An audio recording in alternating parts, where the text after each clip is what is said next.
Buenas tardes, profesora. Buenas tardes, compañeros.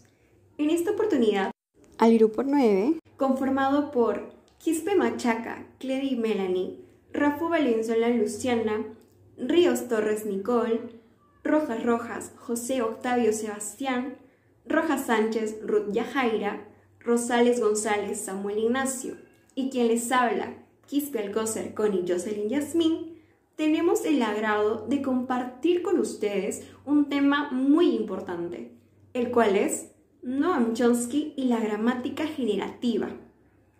Entonces, para introducirnos en este tema, primero tenemos que preguntarnos, ¿quién es Noam Chomsky?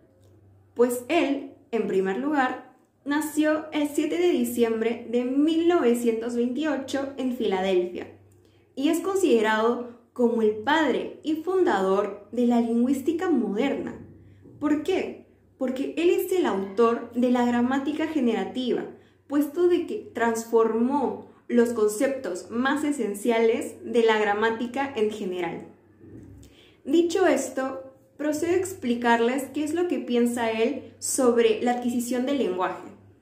Pues bien, según Noam Chomsky, la adquisición del lenguaje consiste en la capacidad innata que el ser humano tiene para el habla, puesto que nace con ella. Esto quiere decir que todas las personas son capaces de poder expresar lo que sienten, lo que piensan, a través de la construcción de oraciones gramaticalmente correctas. Asimismo, pueden reconocer, entender e interpretar lo que otro individuo de su comunidad está tratando de manifestar. Es por ello que después pueden ponerlas en práctica. En otras palabras, desarrollar estas nuevas habilidades comunicativas. Continuando con la exposición de mi compañera, me toca mencionar acerca de la competencia y la adaptación lingüística. Primeramente, para referirme a esto, voy a hacerlo a través de unos ejemplos. Hay un profesor de clases y a sus estudiantes les dice la palabra manzana. Cada uno de ellos interpreta esta palabra de una manera distinta, pues todos tienen un concepto mental diferente de la misma. ¿A qué quiero decir con esto? Pues supongamos, yo imagino manzana. Una manzana para mí es una manzana rojita, que está bien redondita, pues adentro de esta manzana hay pepitas, pero supongamos otro compañero que está al lado mío, imagino una manzana verde, no tan redondita, sino más o menos delgadita. Entonces, todos tenemos un concepto diferente de lo que es manzana, pero tenemos una misma raíz. Entonces, a la competencia lingüística es el asociar el sonido con un significado. Pero esta competencia es interiorizada. ¿Qué quiero decir con esto? Pues está en nuestra mente. Para exteriorizar esta competencia se hace uso de la actuación lingüística. Entonces, ¿cómo es esto? Supongamos que yo tengo acá a un niñito y pues está diciendo, señalándome alguna cosa. Entonces yo interpreto, ¿qué está señalando? Y con el sonido me hace deducir que quiere algo. Y si observo también lo que está señalando, me fijo que quiere la leche, supongamos. Entonces yo estoy interpretando y a través de ello ya he generado una oración. Porque yo digo, ya, mira, acá está, toma. Ya generé una oración. Entonces, para que se dé la comunicación, primero tenemos que tener la competencia lingüística en nuestra mente. Está el significado del sonido que has escuchado. Y después decirlo, la palabra, expresarlo a través de la actuación lingüística. Bueno, yo, José Octavio Sebastián Rojas, les hablaré acerca de la gramática generativa. Noam Chomsky insiste en que existe una gramática universal y que ésta posee unas reglas básicas que con unos cuantos cambios deriva en todos los idiomas que conocemos. Ahora, para encontrar esas reglas se necesita de una gramática generativa de generar, porque el hablante genera frases constantemente y así no haya escuchado o oído, e incluso las frases pudieron nunca haberse dicho. Por ejemplo, si yo a un niño le enseño el significado de mamá y papá, él podrá decir mamita, papito, mami, entre otros casos. La gramática generativa se separa mucho del conductismo porque el conductismo cree que el método de aprendizaje es por medio de la repetición, rechazando toda idea innata, algo que, de ser así, los niños sordos y los niños en general se quedarían en un límite de palabras o frases. Obviamente eso no es así, y tú con unas cuantas palabras puedes generar infinitas oraciones. A su vez, en los años 70 realizaron un experimento con un mono, al que curiosamente bautizaron Nim Chimpsky. Intentaron enseñarle a hablar por medio de señas básicas y palabras simples. Chomsky obviamente dijo que eso no tenía sentido y que no es competencia lingüística, porque de ser así, sería igual a que nosotros nos adjudiquemos de poder volar gracias a los saltos. Ahora voy a exponer sobre la estructura profunda y la estructura superficial.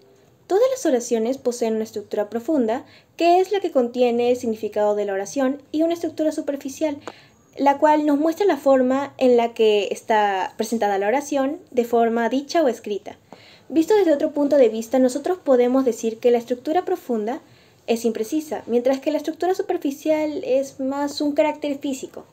Muchos lo consideran de esta manera, pero en realidad este no es el concepto de estructura profunda que es favorecido por Chomsky. Y más bien, una oración corresponde más unido a una estructura profunda que está emparejada con la estructura superficial derivada de ella, con una forma fonética adicional que es obtenida del procesamiento de la estructura de superficie.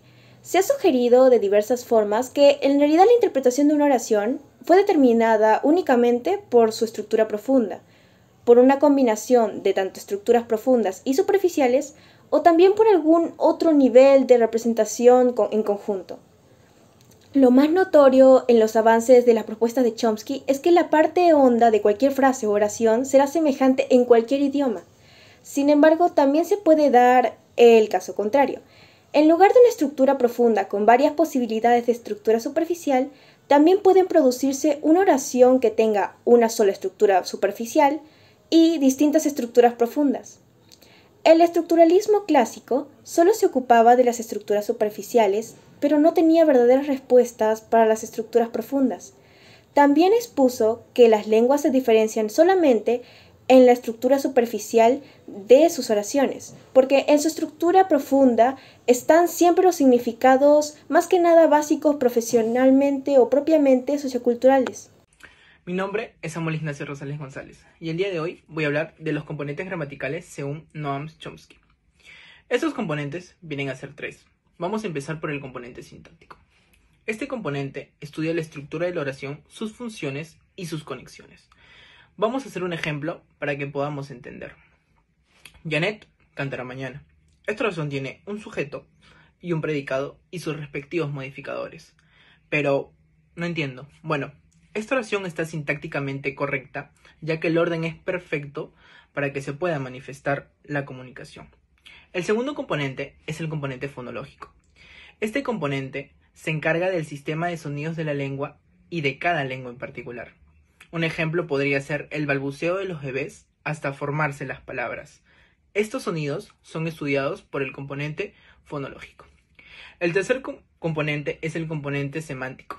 Este campo lingüístico estudia el significado y los cambios del significado que van a variar según el tiempo, el lugar y el contexto. Un ejemplo podría ser la palabra machete. Esta palabra significa el objeto para cortar árboles. Pero en Argentina y en Colombia, esta palabra es usada para referirse al plagio mediante las notas. Ahí nos podemos dar cuenta que va a variar según el lugar, y así muchas otras palabras. Bueno, también Noam Chomsky nos dice que el único componente con la capacidad generativa es el sintáctico, y que los componentes semánticos y fonológicos, ya dichos anteriormente, van a ser de libre interpretación, como ya lo mencioné antes, ya que van a tener sus variaciones. Bueno, por otro lado, tenemos al filólogo lingüista Leonard Bloomfield. Él tiene una separación muy distinta sobre los componentes gramaticales. Así que, acompáñame a saber un poco más de él y cómo lo hace. Leonard Bloomfield, presentador de postulados como el morfema, la palabra, la frase y la oración.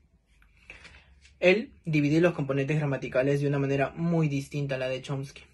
En primer lugar, él lo divide en dos sistemas, donde el primer sistema es el central, que está dividido en 3 niveles. El primer nivel es el gramatical, que al igual que el sintáctico, lleva a cabo el estudio de las combinaciones y conexiones. Bueno, el segundo nivel es el nivel fonológico, nombrado anteriormente por el estudio de los sonidos, que también son llamados fonemas. Y el tercer nivel es el morfológico, que ayuda a la conexión entre estos dos niveles mencionados anteriormente. El segundo sistema es el sistema periférico, que está dividido en 2 niveles. El primer nivel es el semántico. El semántico nos da al sema y al cenema, donde el sema es la unidad mínima y el cenema se encarga de darnos el significado total de la palabra. El segundo nivel es el nivel fonético. A diferencia del fonológico, este se encarga de generar y saber cómo se reproducen estas ondas sonoras. Finalizando la exposición ya presentada anteriormente, para ilustrar mejor los resultados, daré a conocer las conclusiones a las que hemos llegado, lo cual lo daré a conocer en 3 puntos.